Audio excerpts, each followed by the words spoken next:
अस्सलाम वालेकुम स्टूडेंट, आज हमारा ये जनरेशन का टॉपिक है। ये मेरा थर्ड लेक्चर है कंप्यूटर का, क्लास 9 का, chapter number 1 introduction to computer का, जनरेशन ऑफ कंप्यूटर। जो मॉडर्न एज है कंप्यूटर की, इसको हमने कुछ जनरेशन में डिवाइड किया है। Each generation of computer is characterize by a major technology development. जब भी कोई मेजर टेक्नोलॉजी डेवलप होती है तो हम एक नई जनरेशन का आगाज़ करते हैं। That fundamentally change the way computers operate, resulting in increasingly smaller, cheaper and more powerful, more efficient and more reliable devices।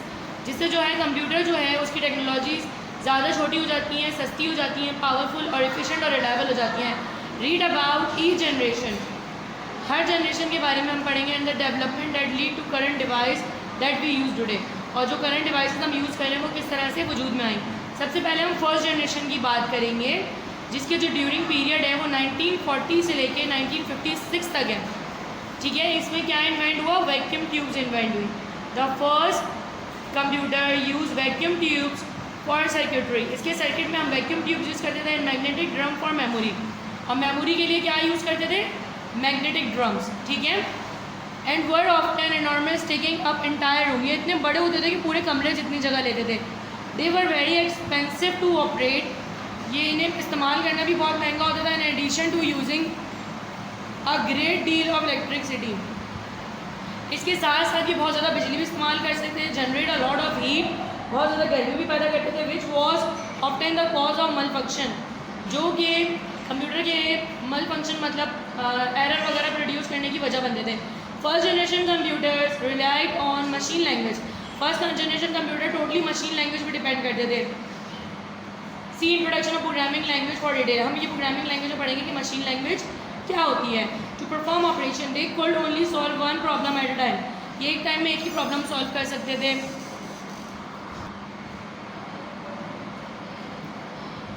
Input was based on punch card and paper tape and output was printed on paper. Input जो है वो punch card और paper tape के ऊपर हम देते थे, ठीक है, और आउटपुट जो था वो प्रिंट होता था पेपर के ऊपर। ऐसे ही हमारा जनरेशन टेबल बना होता है, उसी में यही सब बातें होती हैं कि इसकी मेमोरी क्या थी, इसकी मेन इन्वेंशन क्या थी, लैंग्वेज कौन सी यूज़ हो रही थी, इनपुट किस पे था, आउटपुट किस पे था। ये तमाम चीज़ें जो होती हैं हम अपने जनरेशन टेबल में इनके कैरेक्टरिस्टिक के तौर पे हम इसको डिफाइन करते हैं, फर्स्ट सेकंड थर्ड को अलग अलग करके। ठीक है, the electronic numerical integrator and calculator, the electronic numerical integrator and calculator in a electronic discrete variable automatic computer EDVAC, universal automatic computer UNIVAC are example of first generation computer device. ये first generation computing device है। The UNIVAC was the first commercial computer deliver to business silent clients. The UNIVAC was the first computer, ये पहला computer था जो business client को deliver किया गया। The US census bureau इन 1951 में। देखिए बेटा क्वेश्चन आता है, write down the name of 3 first generation computer. तो ये नेक, एडवेक और यूनिवेक ये जो है ये फर्स्ट जनरेशन कंप्यूटर है, इनके नाम आप फर्स्ट जनरेशन में लिखेंगे। ठीक है, अब हम स्टार्ट कर रहे हैं second generation. Transistor replace vacuum tube in a second generation of computer. Transistor जो है उन्होंने वैक्यूम ट्यूब को रिप्लेस किया सेकंड जनरेशन कंप्यूटर में। The transistor was invented in 1947। Transistor जो थे 1947 में बनाया गया, but did not see widespread use in computer until the late 50s, मगर आप इसका यूज़ 50s के एंड तक नहीं देख सके थे।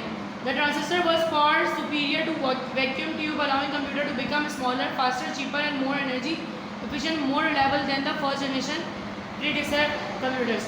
ट्रांजिस्टर जो थे वो ज़्यादा रिलायबल थे, छोटे थे, फास्टर थे, चीपर थे, कम एनर्जी लेते थे, एफिशिएंट थे और रिलायबल थे पिछले कंप्यूटर के मुकाबले में। Through the transistor still generated a great deal of heat. Transistor के बाद भी कंप्यूटर जो था बहुत ज़्यादा हीट प्रोड्यूस करता था। That subject the computer to malfunction, जिसकी वजह से कंप्यूटर के फंक्शन पे ख़राब होने लगते थे। It was a vast improvement over the vacuum tube, ये वैक्यूम ट्यूब के ओवर इम्प्रूवमेंट थी transistors. Second generation computer still relied on punch card for input and print out for output. इसमें क्या था, प्रिंट आउट जो था वो paper पे था और इनपुट जो था वो पंच कार्ड पे था। Second generation computer move from scripted binary machine language to assembly language. अब क्या था, मशीन लैंग्वेज से असेंबली लैंग्वेज पे आ गए थे, which allow programmer to specify instruction in word. इसमें कुछ वर्ड्स भी इस्तेमाल होते थे, code word. High level program language were also being develop at this time. High level program language भी सेकंड जनरेशन में स्टार्ट हो गई थी, such as early version of COBOL and FORTRAN. इसमें कॉपर और फोर्ट्रॉन शामिल थे। There were also first computer that store their instruction in their memory, ये मेमोरी में स्टोर करते थे तमाम हिदायत को, which move from a magnetic drum to magnetic core technology. Magnetic drum use होता था मेमोरी के लिए और ये मैग्नेटिक टेक्नोलॉजी में ही स्टोर करते थे। The first computer of this generation were develop for automatic energy industry, जिसका पहला कंप्यूटर था वो ऑटोमेटिक एनर्जी इंडस्ट्री के लिए यूज़ हुआ।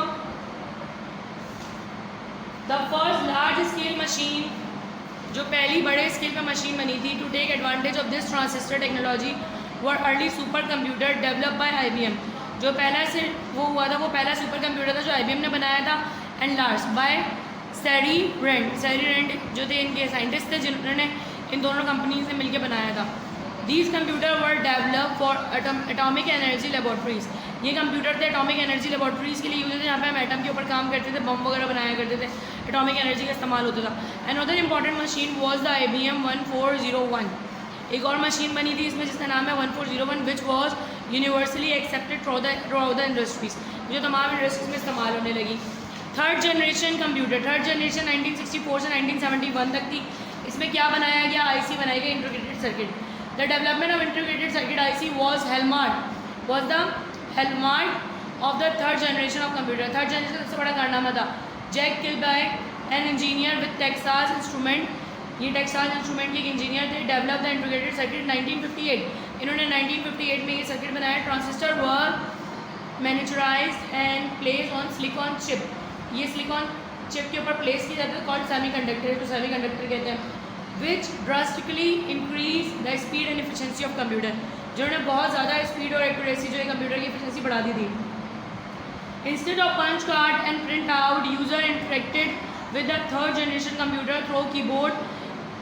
पंच कार्ड और प्रिंट आउट की जगह यूजर जो थे वो कीबोर्ड का इस्तेमाल करने लगे और मॉनिटर का, एंड इंटरफेस और ऑपरेटिंग सिस्टम, इसमें operating system which allowed the device to run many different applications at one time with a central program that monitored the processor in the memory।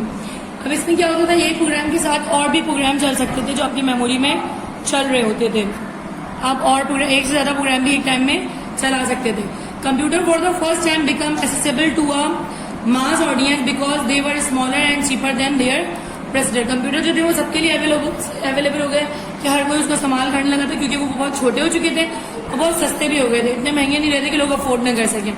इसलिए computer का use जो था 1971 में आम हो गया था।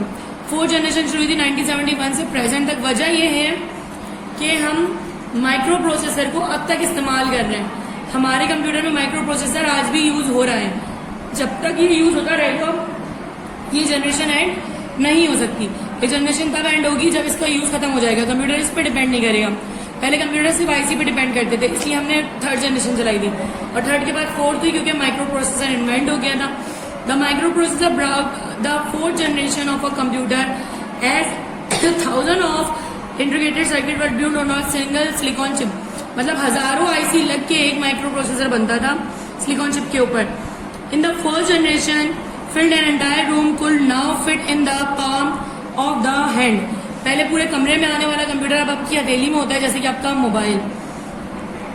The Intel 404 chip developed in 1971, Intel 404 chip 1971 में डेवलप हुई। Located all the component of the computer from the central processing unit and memory to input output control on a single chip.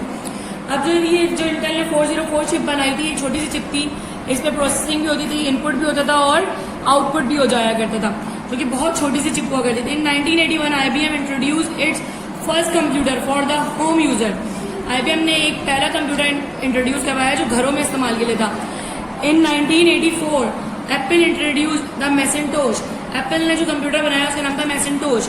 Micro processor also move out of the realm of desktop computer into many areas of life as more and more everyday product began to use microprocessor। अब micro processor थे जो desktop computer उन्होंने ईजाद करवाया था और वो आज के दौर में हर जगह इस्तेमाल होने लगा, जगह जगह इस्तेमाल होने लगा।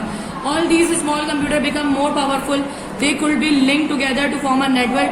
ये कंप्यूटर दिन ब दिन और ज्यादा पावरफुल होते गए, एक साथ ज्वाइंट होके एक नेटवर्क बनाते हैं, which eventually led to the development of the internet, जिसकी वजह से इंटरनेट की डेवलपमेंट हुई, जिससे हम मजीद दुनिया भर के कंप्यूटर को कनेक्ट कर सकते हैं। Fourth generation computers also saw the development of graphical user interface। जो 4th जनरेशन कंप्यूटर है इसमें ग्राफिकल यूजर इंटरफेस होता है, मतलब विंडो सिस्टम होता है, तस्वीरें नजर आ रही होती हैं, आप क्लिक कर रहे होते हैं। अब तो मोबाइल में तो हर कंप्यूटर चलाना और आसान हो गया है, वो लोग भी चला सकते हैं जो बहुत कम पढ़े लिखे होते हैं, कंप्यूटर के बारे में कुछ नहीं पता होता, वो भी मोबाइल से बहुत सारे काम कर लेते हैं। The mouse and hand held devices, जैसे माउस और हैंड हेल्ड डिवाइसेस जितनी भी हैं सबके इस्तेमाल से जो है ग्राफिकल यूजर इंटरफेस, इन सब ने हमारे काम को और आसान कर दिया। अगर टेक्सचुअल होता तो हमें टाइप करना पड़ता और सबकी कमांड सीखनी पड़ती, लेकिन क्योंकि ग्राफिकल हो गया तो कोई भी किसी भी जगह क्लिक करके डायरेक्टली उसको काम कर सकते हैं, थोड़ी सी नॉलेज से कंप्यूटर को आराम से चला सकते हैं। 5th generation present and beyond, मतलब आज भी और आज के बाद भी होगी, जिसमें आर्टिफिशियल इंटेलिजेंस है, सेंसर्स हैं, डिफरेंट टाइप के सेंसर आने लगे हैं। 5th generation computing device based on artificial intelligence are in still development और there are some application such as voice recognization, जैसे आवाज पहचान के ओपन होता है आजकल तो मोबाइल में, थंब रिकॉग्नाइजेशन होता है, अंगूठा लगाते हैं तो वो आपका निशान पहचानता है, सेंसर है टच स्क्रीन के, सेंसिंग करते हैं आपकी ऑडियो वीडियो सब चीज़, आपकी फेस सेंसर भी होता है, फेस रिकॉग्नाइजेशन भी करता है वो। तो ये सब आर्टिफिशियल इंटेलिजेंस है जो रोबोटिक वगैरह में यूज होती है। The use of parallel processing, parallel processing मतलब एक से ज्यादा प्रोसेसर भी आप कंप्यूटर में यूज कर सकते हैं। Super conductor is helping to make artificial intelligence a reality, इन सब की वजह से आर्टिफिशियल इंटेलिजेंस जो है वो एक रियलिटी बन चुकी है। Quantum computation and molecular and nano technology will radically change the phase of computer in years to come. Quantum computation, molecular और नैनो टेक्नोलॉजी जो बहुत बारीक नुक्ते नजर से पे काम करती है, उसने कंप्यूटर के दौर को चेंज करके रख दिया। The goal of 5th generation computing is to develop device that response to natural language input. जो 5th जनरेशन का गोल था वो ये था कि ऐसी डिवाइस बनाई जाए जो नेचुरल लैंग्वेज पे इनपुट ले सके और capable of learning and self organization, self organize भी कर सके, लर्न भी कर सके। तो आज के दौर में हम इसका काफी हद तक कामयाब हो चुके हैं। जिस तरह की आपका गूगल है, आप गूगल से बात कर सकते हैं, उसे अपनी बातें बता सकते हैं, वो आपकी बातों को याद रख